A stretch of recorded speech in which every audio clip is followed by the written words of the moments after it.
హరే కృష్ణ. ఇప్పుడు అర్జునుడు మూర్ఛిపోయిన తర్వాత, లెగిసిన తర్వాత మట్టితో శివలింగాన్ని తయారు చేసి పూలు వేస్తాడనమాట. ఆ పూలు వెళ్ళి కోయవాడి మీద పడతాయి. మళ్ళీ దండ వేస్తాడు, దండ వెళ్ళి కోయవాడి మీద పడతాయి. ఇదంతా గ్రహించి అర్జునుడు వచ్చింది శివుడేనని తెలుసుకొని వెళ్ళి కాళ్ళ మీద పడతాడు. పడిన తర్వాత శివుడు పార్వతి ప్రత్యక్షమయ్యి, అర్జున నేనే శివుడినని చెప్తాడనమాట. నువ్వు చేసిన చిత్తశుద్ధి తపస్సు నాకు చాలా బాగా నచ్చింది.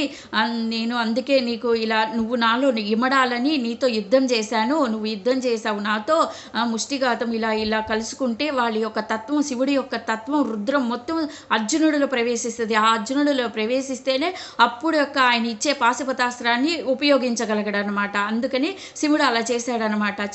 ఈ శివుడు ఇచ్చే పాశుపతాస్త్రం ఎవ్వరికి ఇవ్వలేదు ఇంతవరకు సృష్టిలో. ఎందుకంటే అది చాలా గొప్పది పాశుపతాస్త్రం. ఎలా అంటిదంటే లయకారకుడైన శివుడు ప్రళయతాండవం చేసి ఈ యుగాంతరం అందు ఈ సమస్త బ్రహ్మాండాన్ని వినాశనం చేయటానికి వాడే పాశుపతాస్త్రమే శివుడు అప్పుడు ఉపయోగిస్తాడు. ఆ ఉపయోగిస్తే సమస్త భూమండలం మొత్తం నాశనం అయిపోయింది అనమాట.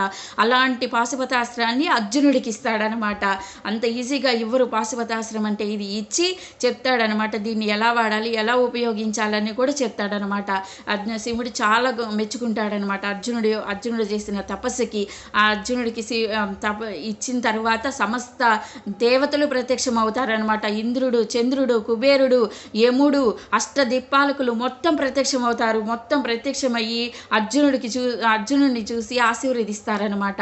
ఇంకా మొత్తం అర్జునుడికి ఇచ్చినప్పుడు పాశుపతాస్త్రము శివుడు చాలా సంతోషపడతాడు. ఎందుకంటే కృష్ణ పరమాత్మ ఈ భూమి మీద ఎందుకు అవతరించాడంటే భూభారహరణాన్ని తగ్గించడానికి ఆయన అవతరించాడు. కాబట్టి ఆయన అంశలో ఉన్న నరుడుగా అవతరించి అర్జునుడికి ఈ పాశుపతాస్త్రాన్ని ఇచ్చాడు. కాబట్టి శివుడు చాలా సంతోషపడతాడు. ఇచ్చి చాలా వాళ్ళని దీవిస్తాడనమాట. అర్జునుడిని దీవించి తర్వాత ఈ యొక్క పాశుపతాస్త్రాన్ని ఎలా వాడాలో కూడా చెప్తాడనమాట.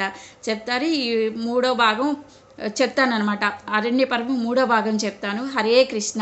రెండవ భాగం అయిపోయింది, మూడో భాగం చెప్తా. హరే కృష్ణ.